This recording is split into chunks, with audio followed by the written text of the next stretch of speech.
Ice creeping up all over my body, a frozen heart lingering within me.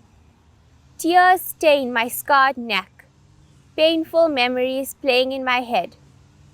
My cries and pleas fill the odd silence. Free me from this monster's grasp. I'm calling out to thy angel, but does she even hear my cries? I'm calling out to you. Do you hear my echoes? Assalamu alaikum wa rahmatullah and welcome to Finding Me on the ITV networks. Today I have two very inspirational interviews with two very inspirational guests. So we're focusing on education but also on upliftment.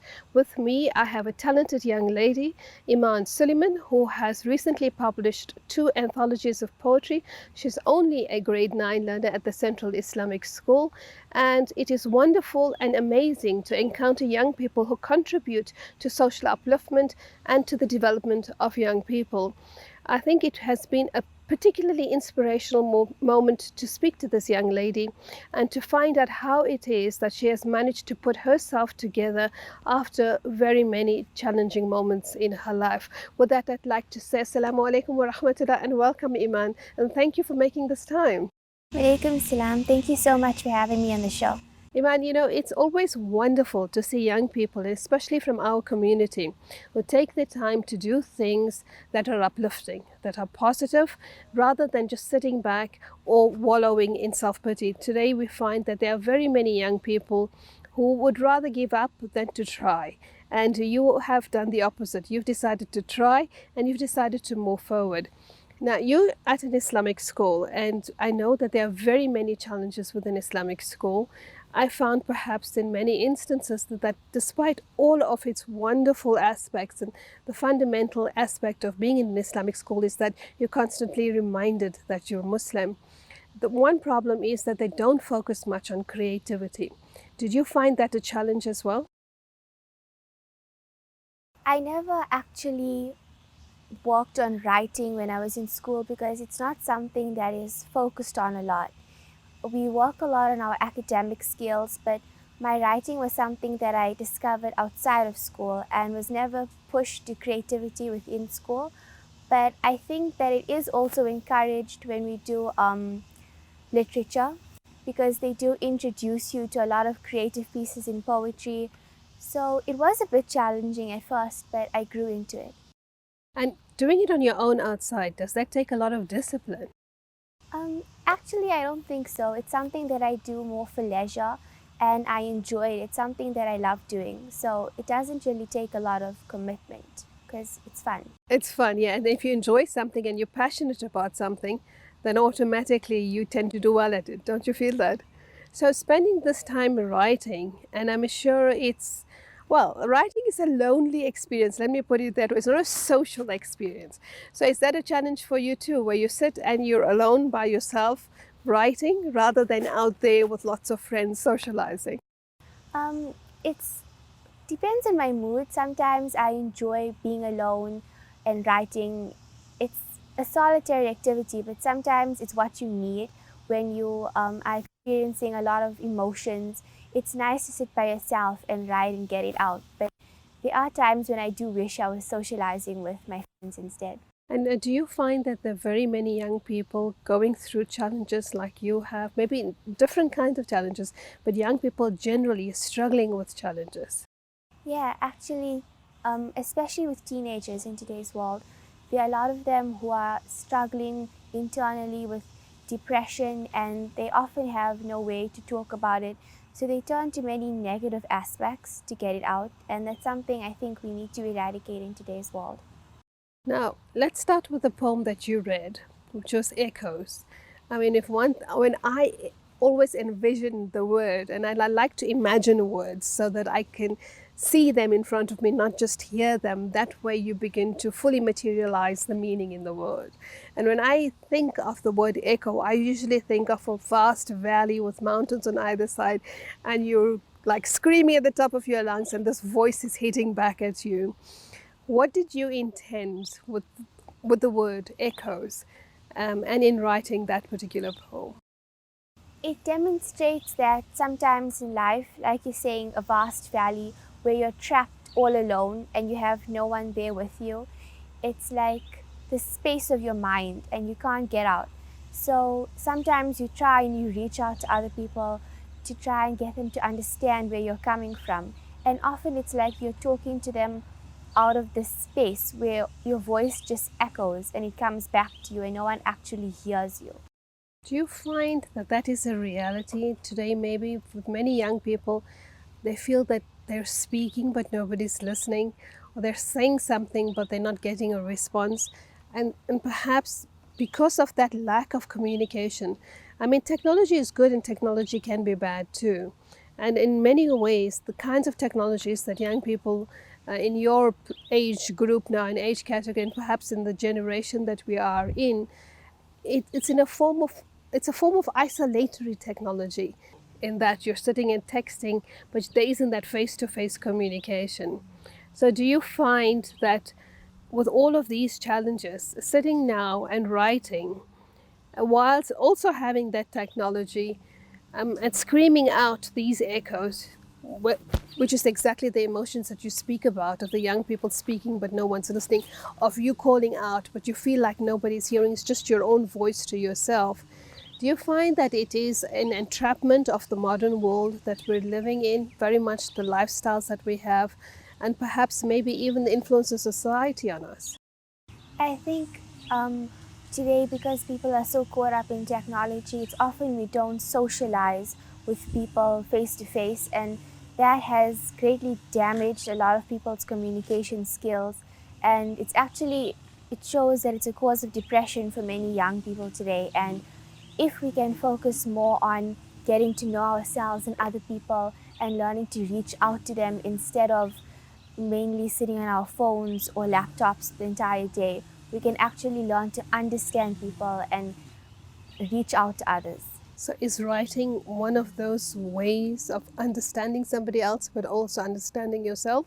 I think so. It lets you get out emotions sometimes you didn't even know you had, and lets other people see into you more than what you show on the surface. It's like a reflection of who you really are.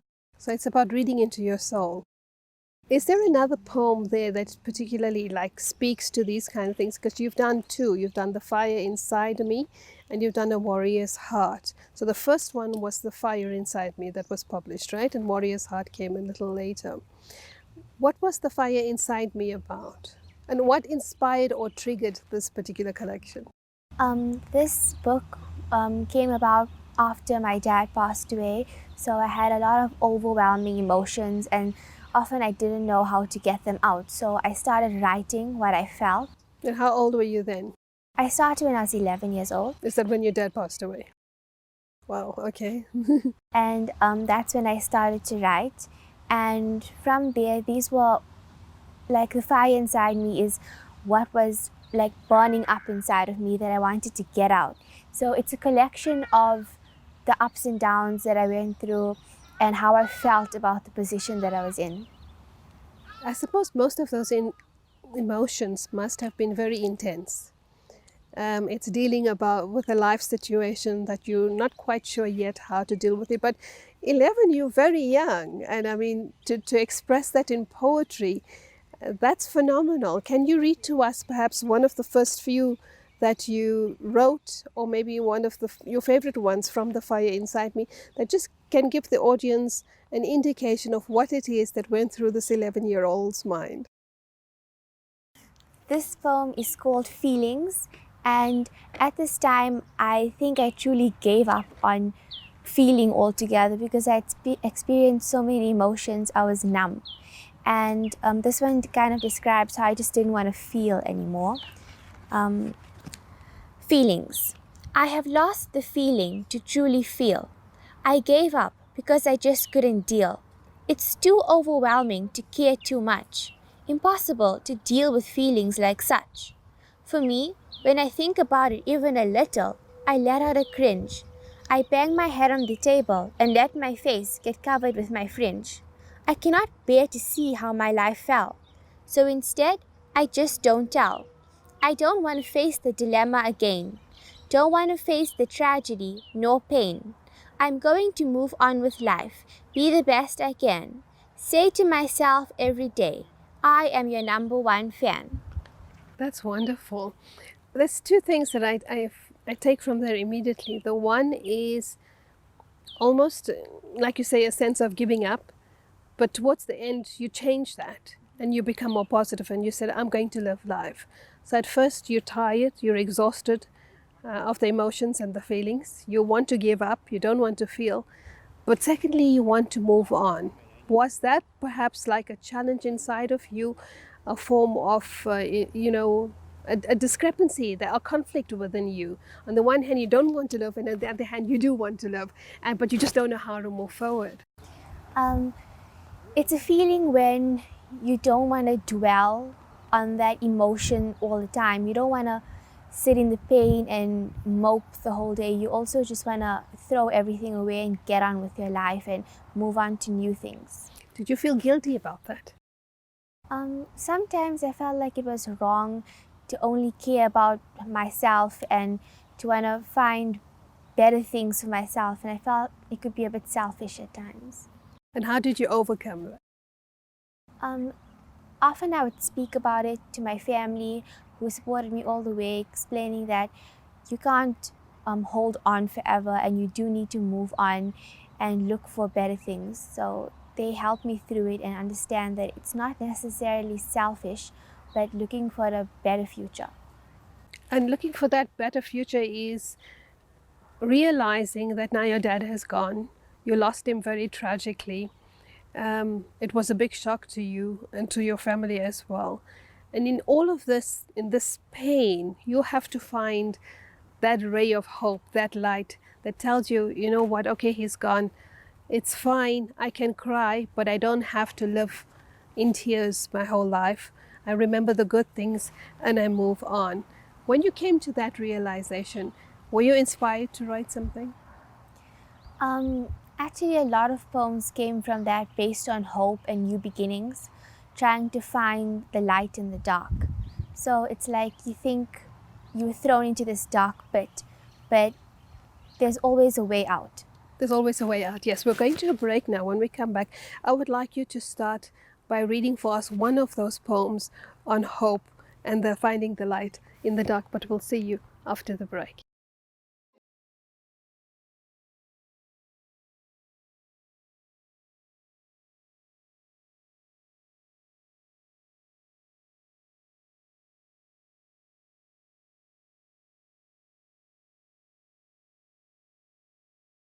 Assalamu alaikum wa rahmatullah, and welcome to the second segment of Finding Me on the ITV networks today. With me, a very special and inspirational guest, Imaan Sooliman, has written two anthologies of poetry, and we just spoke about the passion, the drive, the emotions and the feelings that ignited these two particular sparks. I would like to read what is written at the top of her banner. It says, if you work hard, you can ignite this flameless candle we call life. Your light will be so blinding that it will shine past the stars. And I think that is something that has a lot of depth, because for me, I'm not sure if life is flameless, but it certainly is a candle that brings a lot of light. And I would like to interrogate Imaan on this after she reads to us one of her poems that shows the search for hope, finding that light in the darkness. Imaan, would you like to read one of your poems for us, please? So this poem is called I See the Light. Though it was a century of darkness, it still seeks the light, never stopping to breathe, never losing its might. A beam of light to guide this lost soul. Well done, he has played his role. Now I must play mine. A silver glow in the cracks of my palm. It's the light to prevent harm. The light he has been searching for all these years, in my hands to extinguish his fears. Alas, his search is now done, for I see the light. When you write like that, you're bringing in another voice, and that is he. Who is that referring to? Usually it's not a specific person. I often use the term she in my books, but I wanted to change it up a bit, so I used he. often it demonstrates that there are so many people out there looking for the light, and I want to help them to find that light. So through my past experiences, when I was able to find hope, I want to be able to bring it to the other person who has been searching for light for so long. So you're sharing this experience with somebody in the writing. Okay, and you're giving a voice to that somebody, whoever it is. That's very innovative. When you started to write like this, did you just write, or did you first research on how to write poetry? Were you interested in recognizing, the particular manners, the different ways of approaching poetry? Or did you feel it was something, it was just words to give life? It was that screaming out for you to find a way in again? It was actually more raw poetry. I never really researched different styles of writing. It's something that is basically who I am. So whatever I feel, I write onto paper. So it's more just a reflection of who I am. It's not, so writing is giving words to those emotions, to that feeling. For you, you said to me it was a form of healing. And healing yourself through words and through writing should not be a strenuous task. Is that what you're actually saying to anybody who's out there? I think it's something, writing is art, so you can't really have a right way or a wrong way of art. It's something that just feels right for you, I think, and something that does the job and makes you feel better. Now, when you put these poems together, say for instance, today was a particular emotion, and you needed to express that emotion, and the best way to do that for you was to write. And you sat down and you just wrote these words. Did you ever go back and revise them, or when you were done, you said, this is that moment, it's encapsulated in these words, and now I leave it and I walk away? Actually, a few times I reread the poems that I write, and often I do need to change a few things. Sometimes it just doesn't make sense, or I can think of something that better describes the mood. So I do change them sometimes. You do change them sometimes. Okay, now, for anybody who's out there, young people who are out there, would you advise them to put words to pen? To put words to ink, give it life.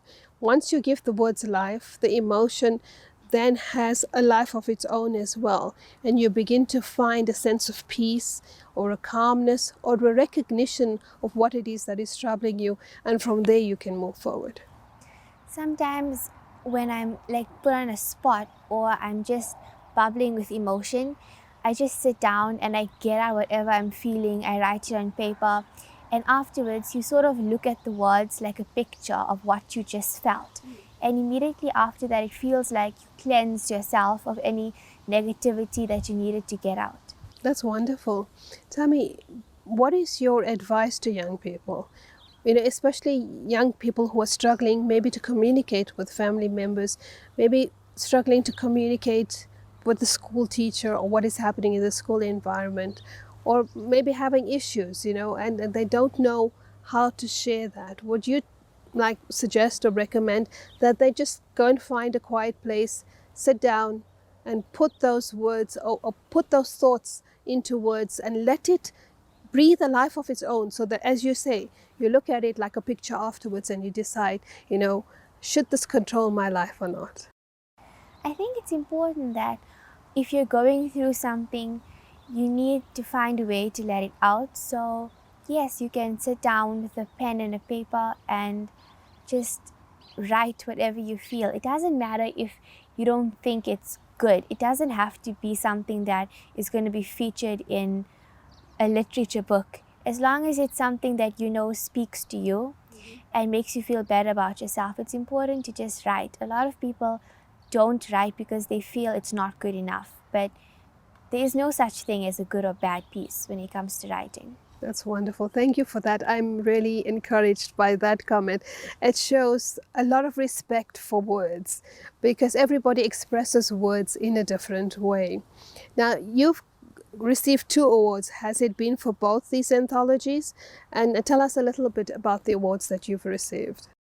So recently I received 2 awards for the books that I've published. The first one was the African Young Authors Award, and that one was for the fire inside me because I hadn't yet marketed A Warrior's Heart. And that's from an organization that focuses on young leaders in South Africa. The second one was from the Girl Power Rising organization. I work with them sometimes when we do events or community work. And they were giving out awards to the leaders of the year, and I received the Young Authors Award for the Author of the Year. And what other work do you do with Girl Power Rising?